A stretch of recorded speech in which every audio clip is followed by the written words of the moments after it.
Believe it or not, the Eagles are actually doing something about their biggest problem, and it's about time. In this video, I'll share what I mean by that, plus give you a couple different examples for what the O-line is bringing up in meetings.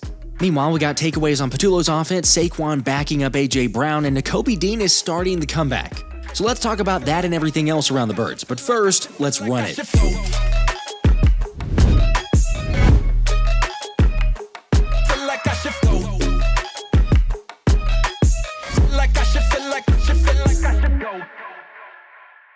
What's up, guys? Good news, the Eagles are fixing one of their biggest problems, which I'll get to in a second. And then not so great news, Howie Roseman was forced to make another roster move. Yeah, so this one was more so out of necessity. After the news came out that long snapper Charlie Hewlett is being placed on the IR, and Philly is signing long snapper Cal Adamitis in his place. For the record, Adam Schefter did share that the injury to Hewlett was a core injury that required surgery and that it'll take at least a couple months before he's back to playing. Yet the fact that we haven't heard his name so far this season was a good thing. I mean, say what we will about the inconsistency on offense, but the kicking operation has been money. Damn, we're in a tight spot. Don't worry, Adamitis does have a good bit of experience. I'm not even sure if I'm saying his name correctly, but he does have good experience. That being 49 games played with the Bengals from 2022 to 2024, along with 3 postseason games as well, so maybe he remains anonymous. Either way, just one more area to keep your eye on going forward that hopefully remains consistent. Speaking of keeping your eyes on things, these have been a massive hit, so I figured to give away some more of these, courtesy of Jordan Spector of Spector Arts. All you got to do, drop a like on this video, make sure you're subscribed, and then leave a comment to get entered for the giveaway. Now, I'm curious, you could leave a comment of, what is the biggest immediate fix the Eagles need to make on the offense? Let me know that, or just anything else. It gets you automatically entered. Again, that's all you got to do, and be subscribed to the channel, of course, but one subscriber will win both pieces by Jordan Spector of Spector Sports Art. And thanks to Jordan, we'll be giving away his art and new Immortals trading cards all season long, so keep tuning in to win. As always, best of luck to you guys, but if you don't win, there's other ways that you can also get that art and pick it up with a discount. All you got to do is use code JOSHD10 at checkout, and that'll get you a discount. Look, I don't blame you if you're saying in the comments section that Kevin Patullo is the answer for the most immediate fix, because the play calling does need to be fixed. However, my personal immediate fix is the O-line, because KP is probably going to take a little time, admitting like Saquon Barkley did that they are in the process of finding their identity on offense. I think, similar to last year, early in seasons, you're trying to figure out, first you're trying to do what you have to do to win the game, right? And we've played 4 teams, arguably, like if you looked at last year, you would say, okay, the Chiefs was a tough test for us. The Rams was a tough test twice last year. And then this past week, obviously Tampa, throughout the history against Tampa, it's not been easy down there, right? It's been tough. So we've had our moments against them. So I think you're trying to do everything you can independently within those game plans to win the game. And so when you're doing that, you're trying to feel your way through it. We're Walter. Nothing is dude, come on. You're being very undude. Like, okay, last week it was this week it was that. And so I think we're starting to feel some things that we have kind of going that's kind of flowed throughout a few games now. And so I think it's just building on that, because each defense in each week presents something totally new. And this week we're playing another really good defense, top tier, really good front rushers. The secondary is good. So I think there's some things we've learned that, like, okay, this is a little different than last year, or, we're kind of continuing on this path, so let's push this a little bit. But I think you just got to look at each game independently, and then you start to see patterns as you start to build throughout the season. And it's great that it's happening now, and not later, and we're playing these tough defenses now to kind of figure this out as we go. On one hand, I do understand those of you that are saying, bro, we got 10 of 11 offensive players back, and they said they'd be keeping the playbook. So how and why are we trying to find our identity? Which, yes, we're dealing with an inexperienced play caller who very clearly is not Kellen Moore, even if it is the same playbook.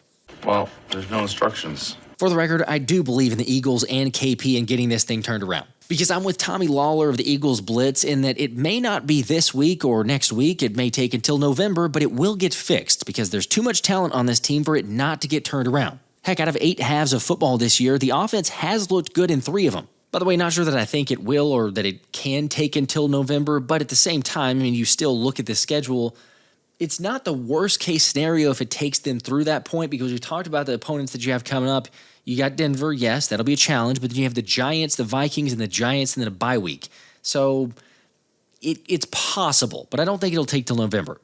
However, the good news is they're fixing it, or at least taking great strides in attempting to, with Jordan Mailata sharing that not only is the team practicing with a greater sense of urgency this week, but they're also trying to get to the line a lot quicker so they can see what alignment the defense is in and then potentially check into a different play. Or worst case scenario, don't check into a different play, but at least start preparing for taking on blocks. And honestly, I'm not sure you can actually overstate how important that changeup is. Plus, in case you didn't hear the full interview with Jordan, I appreciate the candor of him calling out himself and the entire O-line for their play so far this season. Sure, play calling has been bad, but to the level the Eagles have been up to this point, it's never just one thing. And when you put it into context for how poorly the Birds O-line is played, then it becomes especially alarming. Like, I almost had to do a double take looking this up, but right now, Jordan Mailata was the only starting Eagles offensive lineman who graded above a replacement level in Tampa. How bad are you saying? It's pretty bad. Unfortunately, when you take a step back and look at this thing for the entire season, it only gets worse. I wish I was kidding, but so far this season, Lane Johnson ranks 29th among 105 tackles,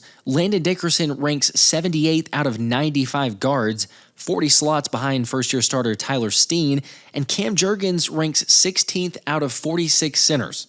Sorry, there's no excuse for that. I mean, just like there's no excuse for Saquon Barkley.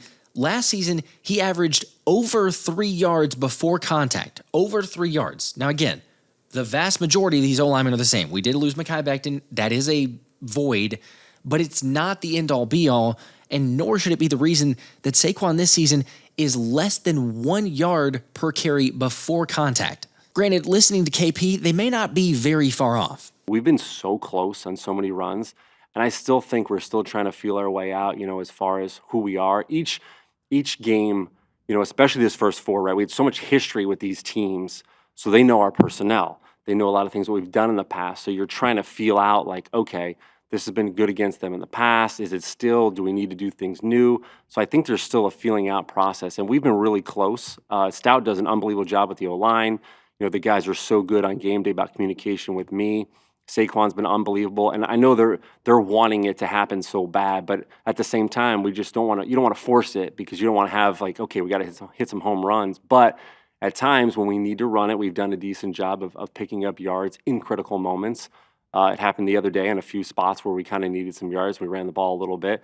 It happened, throughout the second half. We needed some yards in the Rams game just because we were on the ball so much. So I think when we need it, we've had it. We just got to continue to look at, okay, where is this going? And what it looks different, right? Each year looks different. So I think that's a piece of it too. Look, I'll be honest, of all the things Patullo tried to sell during the presser on Tuesday, that one probably missed me the most. I mean, I somewhat understand trying to go against the grain, maybe, try to surprise an opposing team, but it does feel like there's a lot of overthinking. Like, here you go. Shout out to Eric, but the Eagles offense is really good when they're not bunched and really bad when they go with a bunch formation. Again, the O-line needs to be better, and I can appreciate them recognizing it, trying to practice, and ultimately make corrections. However, one guy who doesn't even deserve more chances is Grant Calcaterra. Yeah, I talked about him in the last video too, but come to find out, he graded out as the lowest offensive player for the Birds for the 4th straight week. Just saying, he's playing far too many snaps out there for the liability that he is on offense, and particularly for an offensive line that's banged up. They're going with 12 personnel, 13 personnel. It makes no sense for his blocking ability, and that's a coaching decision.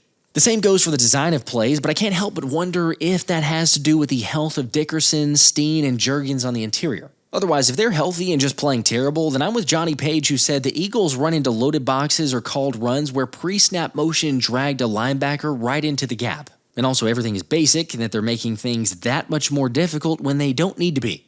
I mean, they're the first NFL team to be 4-0 despite averaging 3.5 yards per carry or fewer since 2019, and that was the Patriots. Heck, it's Philly's worst average through 4 games since 2015 when their lead backs were DeMarco Murray and Ryan Matthews.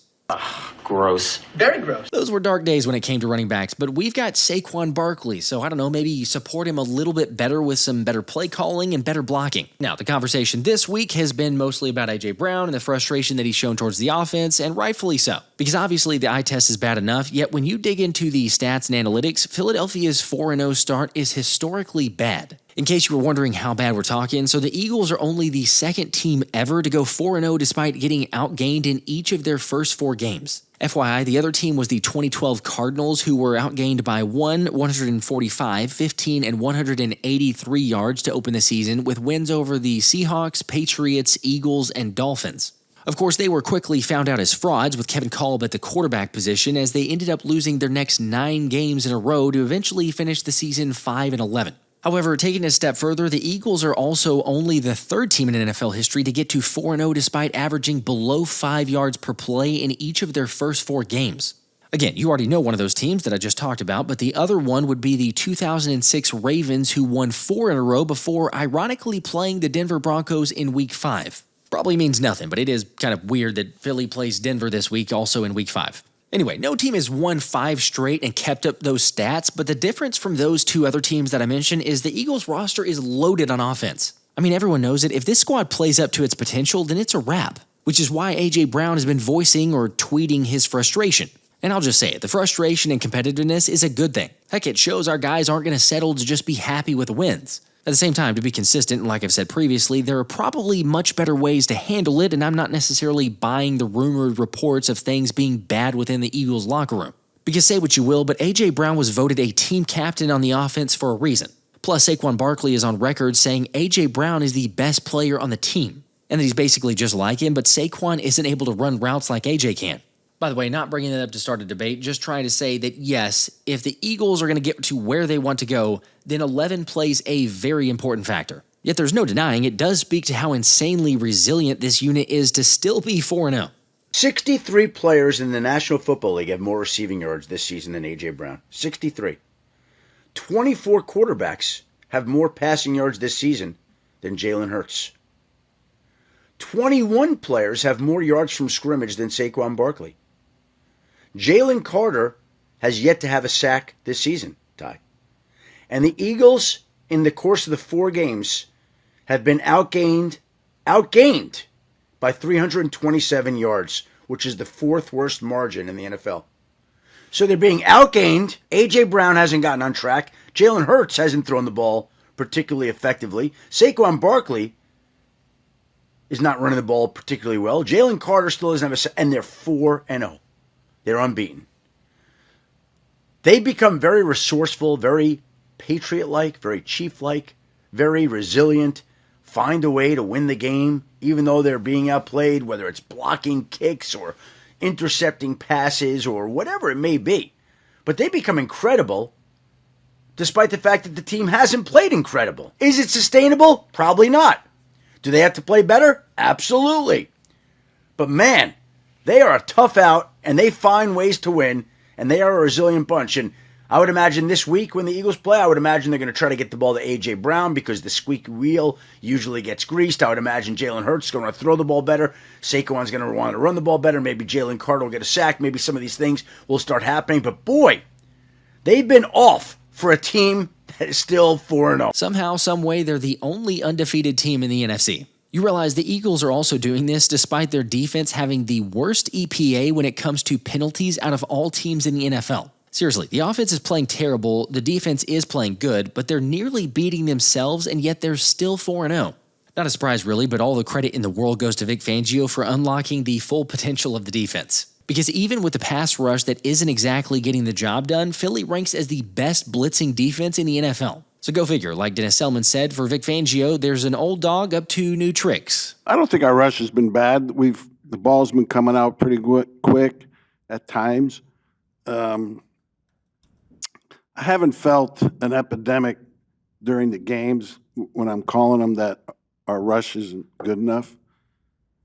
So, sacks are sacks. I think we're good with what we have. The numbers are dwindling.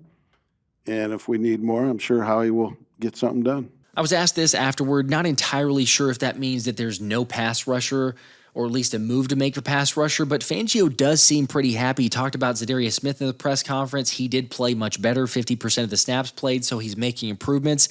And then also with Baun, he's the best coverage linebacker, but he's also like the best in the NFL at blitzing, so maybe Fangio's fine to just keep moving in that direction. However, when it comes to Kelee Ringo, the DC doesn't typically give unwarranted praise, so judging by his comments, I'd be expecting Ringo to get another crack at the CB2 job versus Denver. Would you like to keep him there even when Adoree's healthy? It's possible. What did you like about his performance, and what areas did you see for improvement? He was pretty sticky in man coverage. Like to see his tackling improve. one thing a guy has to learn that has played predominantly special teams is tackling on defense is a lot different than tackling in special teams. So, but I'm confident he can improve that. After all that, at camp, the preseason, even going back to the offseason, this could really be the best case scenario if Ringo ends up winning the job and being a solid CB2.